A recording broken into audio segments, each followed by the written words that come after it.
अस्सलाम वालेकुम रहमतुल्लाहि वबरकातुहू। बच्चों, आज के वीडियो में आज हम नया सबक पढ़ेंगे। सबक नंबर 11 लाल बहादुर शास्त्री, हमारा उर्दू का लेसन है ये।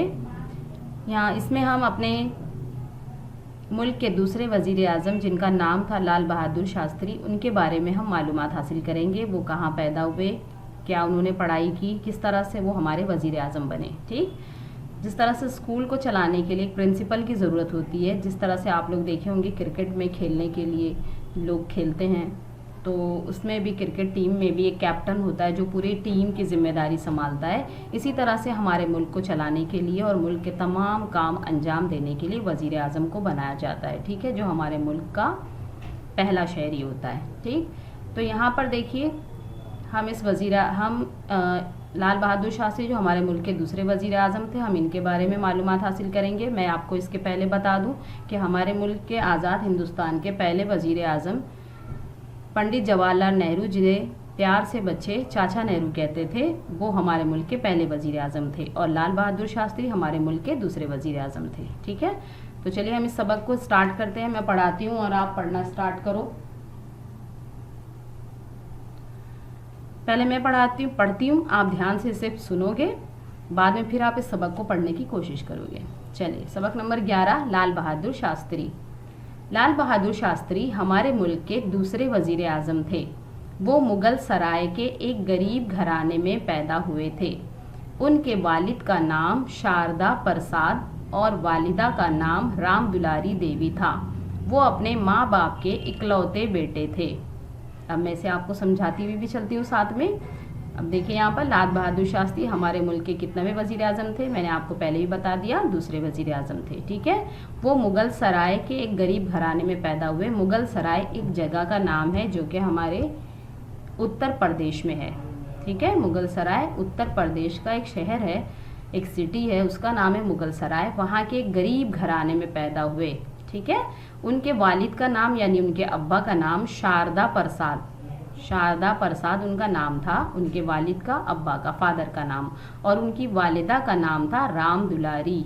यह आपको सबक से सवाल पूछा जा सकता है कि उनके वालिद का नाम क्या था, तो शारदा प्रसाद, और वालिदा का नाम क्या था, राम दुलारी देवी। ठीक है, वो अपने माँ बाप के इकलौते बेटे थे। इकलौते बेटे यानी सिर्फ वो अकेले ही थे, उनके और कोई भाई बहन नहीं थे, वो सिर्फ अकेले अपने माँ बाप के एक ही बेटे थे। ओके, चलिए अब हम सेकेंड पैरा स्टार्ट करते हैं, दूसरा पैराग्राफ। लाल बहादुर शास्त्री 2 ही साल के थे कि अचानक उनके वालिद का इंतकाल हो गया। वालिदा के साथ वो ननिहाल में आकर रहने लगे। यहीं उनका बचपन गुजरा। यहाँ वो अपने दोस्तों के साथ सैर को जाते थे और गांव की नदी में खूब तैरते थे। दोस्तों के साथ उनका बर्ताव हमेशा अच्छा रहा। उन्होंने बचपन ही में तय कर लिया था कि खूब मेहनत से पढ़ूंगा और अपनी वालिदा को सुख पहुंचाऊंगा। ठीक, चलिए यहाँ हम देखते हैं। लाल बहादुर शास्त्री 2 ही साल के थे, यानी अभी वो काफ़ी छोटे थे, बहुत छोटे से बच्चे थे। तभी उनके वालिद का इंतकाल हो गया, यानी उनके अब्बा का इंतकाल हो गया। ठीक है, वालिदा के साथ वो ननिहाल में आकर रहने लगे। फिर उन्होंने क्या किया, जब उनके वालिद का इंतकाल हो गया तो वो अपनी अम्मी के साथ में अपनी नानी के घर आ गए। ननिहाल कहते हैं नानी के घर को, तो वो अपनी नानी के घर पर आकर रहने लगे। यहीं पर उनका बचपन गुजरा, यानी वो वहीं पर धीरे धीरे छोटे से बड़े होने लगे। यहाँ में अपने दोस्तों के साथ सैर को जाते, बाग में, खेतों में सैर के लिए बच्चे जाते हैं ना, घूमते फिरते हैं, खेलते हैं दोस्तों के साथ। फिर नदी में भी खूब तैरते थे। दोस्तों के साथ उनका बर्ताव हमेशा अच्छा था, यानी वो बहुत अच्छे बच्चे थे। वो अपने दोस्तों के साथ में लड़ाई झगड़ा नहीं करते थे, बल्कि वो अपने दोस्तों के साथ में प्यार और मोहब्बत के साथ में खेलते थे। ठीक है, उन्होंने बचपन में सोच लिया था कि वो खूब मेहनत से पढ़ेंगे लिखेंगे। क्योंकि उनके बचपन में ही उनके वालिद का इंतकाल हो गया था और उनकी अम्मी उनके ननिहाल में आके रहने लगी थी। तो फिर वो जाहिर सी बात है, ननिहाल में आकर के रहने लगी थी, तो उनको ऐसा लगता था कि वो खूब मेहनत से पढ़ेंगे लिखेंगे और अपनी अम्मी का सहारा बनेंगे, क्योंकि उनके अब्बा नहीं थे इसलिए। ठीक है, वो अपनी वालिदा को यानी उनका सहारा बनना चाहते थे, वो उनको खुश रखना चाहते थे, इसलिए उन्होंने सोचा कि मैं पढ़ लिख करके बड़ा आदमी बनूंगा और अपनी अम्मी का सहारा बनूंगा। ठीक है, क्योंकि उनके वालिद थे ही नहीं। लाल बहादुर स्कूल में अपने उस्ताद का हर हुक्म मानते थे, खूब मेहनत से पढ़ते और शौक से खेलते थे। स्कूल में उनका रहन सहन निहायत सादा था। अपने कपड़े वो खुद धोते और चप्पलों को दुरुस्त कर लेते थे। कभी कभार तो वो नंगे पैर ही स्कूल चले जाते। ठीक है, अब देखिए हम यहाँ पर समझते हैं। लाल बहादुर स्कूल में अपने उस्ताद का हर हुक्म मानते थे, यानी वो अपने टीचर की हर बात को मानते थे। वो अच्छे बच्चे थे क्लास के, वो मस्ती वगैरह नहीं करते थे। जो उनकी टीचर्स उनको पढ़ाते थे उसे पढ़ते थे। जिस चीज़ का उन्हें हुक्म देते थे, यानी जो बात उनसे कहते थे, वो उस बात को हमेशा मानते थे। कभी उनके खिलाफ, अपने उस्ताद के खिलाफ कोई काम नहीं करते थे। ठीक है, खूब मेहनत से पढ़ते थे, लिखते थे और शौक से खेलते थे, यानी उन्हें पढ़ने के साथ साथ में खेल का भी शौक था और वो खेल में भी हिस्सा लिया करते थे और खेलते भी थे। स्कूल में उनका रहन सहन निहायत सादा था, यानी वो एक सीधे साधे बच्चे और सादे सूदे बच्चे की तरह स्कूल आते थे और उसी तरह से रहते भी थे। वो अपने कपड़े अपने हाथों से खुद धोते थे और चप्पलों को दुरुस्त कर लेते थे, यानी चप्पल जब उनकी अगर टूट फूट जाए तो अपनी चप्पलों को खुद बनाते थे। और कभी कभार अगर उनके पास हो सकता है चप्पलें ना रहती हों या चप्पल टूट जाती रही हो तो वो नंगे पैर ही स्कूल चले जाते थे। ठीक है, चलिए। एक बार वो गंगा के पार यात्रा देखने गए। यात्रा यानी वहाँ पर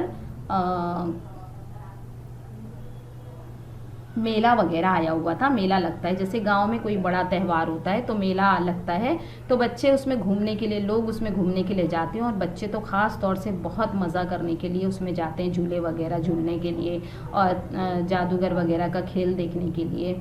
तो उस यात्रा में लोग जाते हैं। ठीक है, तो वहाँ पर गंगा के पार यानी गंगा के दूसरी तरफ, एक तरफ से गंगा बहुत बड़ी नदी है, बहुत बड़ी, तो उस नदी के पार दूसरे पार जाना था। वहाँ पर दूसरे पार जाकर वहाँ पर मेला लगा हुआ था। ये लोग अपने दोस्तों के साथ में मेला देखने के लिए वहाँ गए हुए थे। वापस लौटते हुए शाम हो गई। उनके साथी नाव में बैठकर दूसरे किनारे आ गए। मतलब नाव से हमें एक किनारे से दूसरे किनारे उन्हें जाना था। तो जब शाम हो गई तो उनके सारे दोस्त अकेले मतलब उस नाव वगैरह में बैठ करके इस किनारे अपने घर की तरफ वापस आ गए। मगर लाल बहादुर अभी तक वापस ना लौटे थे। वो वापस नहीं थे, वो नाव में भी नहीं थे और वापस भी नहीं आए थे। उनके दोस्तों को उनकी फिक्र हुई। कुछ दूरी पर उन्हें एक लड़का तैर कर किनारे की तरफ बढ़ता नजर आया। जब दोस्तों को फिक्र हुई, वो लोग जब किनारे पर उतर गए तो देखे कि सारे तो दोस्त हैं लेकिन उसमें लाल बहादुर है ही नहीं।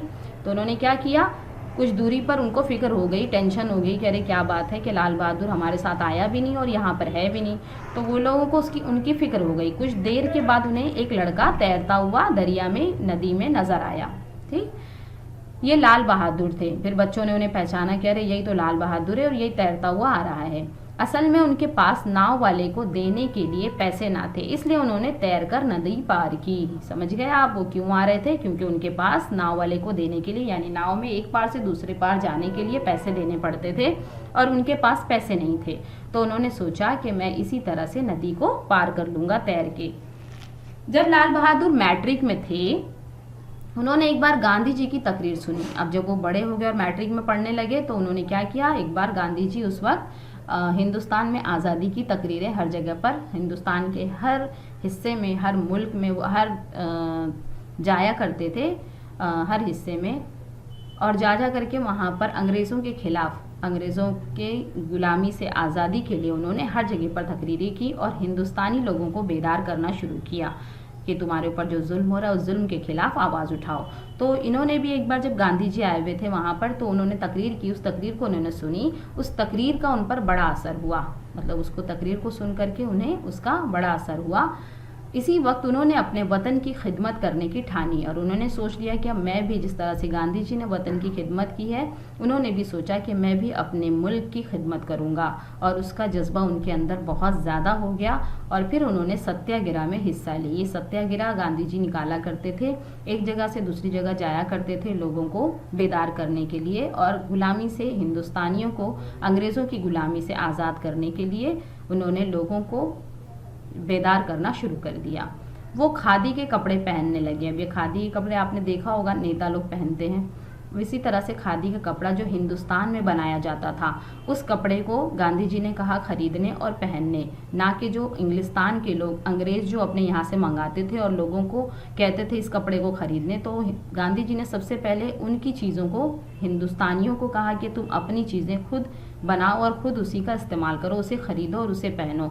तुम बाहर की जो आई हुई चीज़ें होती थी इंडिया में, हिंदुस्तान में, उसे ख़रीदने और उसे यूज़ करने के लिए उन्होंने मना कर दिया था। तो ये खादी का कपड़ा, हमें हिंदुस्तान में ही सूती कपड़े बनाए जाते थे और गांधी जी ने कहा कि उसी सूती कपड़े को, खादी के कपड़े को आप पहना करो।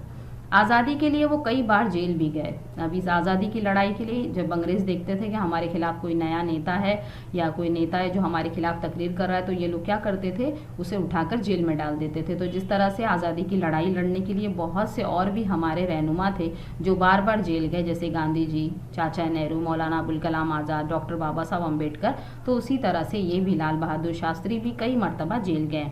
उन्होंने वतन की खिदमत के साथ अपनी तालीम का भी ख्याल रखा, यानी उन्होंने सिर्फ वतन की खिदमत नहीं की बल्कि उन्होंने वतन की खिदमत तो की ही कि वो गांधी जी की तरह सत्याग्रह वगैरह में भी शामिल हुआ करते थे, तकरीरें वगैरह में आया जाया करते थे, लोगों के साथ में मिलते जुलते थे और उनसे भी मतलब गुलामी से आज़ादी के लिए उन्हें उकसाया करते थे। लेकिन उसके साथ साथ में उन्होंने अपनी तालीम का भी ख्याल रखा, यानी उन्होंने अपनी पढ़ाई नहीं छोड़ी बल्कि वो पढ़ाई भी उसके साथ साथ में अपनी जारी रखी।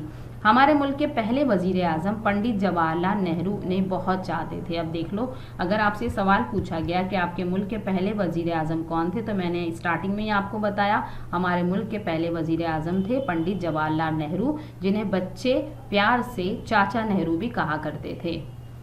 पंडित नेहरू के बाद लाल बहादुर शास्त्री भारत के वजीर आज़म बने। अब देखिए, सबसे पहले पंडित नेहरू बने और उनके बाद दूसरे नंबर पे जो थे हमारे वजीर आज़म, उनका नाम था लाल बहादुर शास्त्री, जिनके बारे में हमने सबक पढ़ा। वो हमारे वजीर आज़म बने। मुल्क की तरक्की के लिए वो उम्र भर कोशिश करते रहे। वो 18 माह तक वजीर आज़म रहे। वो सिर्फ 18 माह तक वजीर आज़म रहे। याद रखिए, वो कब तक के वजीर आज़म बने थे? 18 माह, यानी 1 साल के 12 महीने होते हैं, है ना। और फिर क्या बचा? 6 महीना, सिर्फ 1.5 साल तक के ही उन्होंने हुकूमत की। जय जवान जय किसान का मशहूर नारा उन्हीं का दिया हुआ है। जय जवान जय किसान, यानी वो हमेशा जवानों को के हौसला अफजाई करते थे, जवान लोगों की, जो नौजवान बच्चे थे उनकी हौसला अफजाई करते थे और किसानों की हौसला अफजाई करते थे। ठीक है, उनका मशहूर नारा था। उनका इंतकाल ताशकंद में हुआ, यानी उनकी डेथ, उनका इंतकाल ताशकंद में हुआ। ठीक, चलिए, अब इस सबक को मैंने आपको समझा भी दिया, पढ़ा भी दिया, आप इसे पढ़ने की कोशिश करिए। तब तक के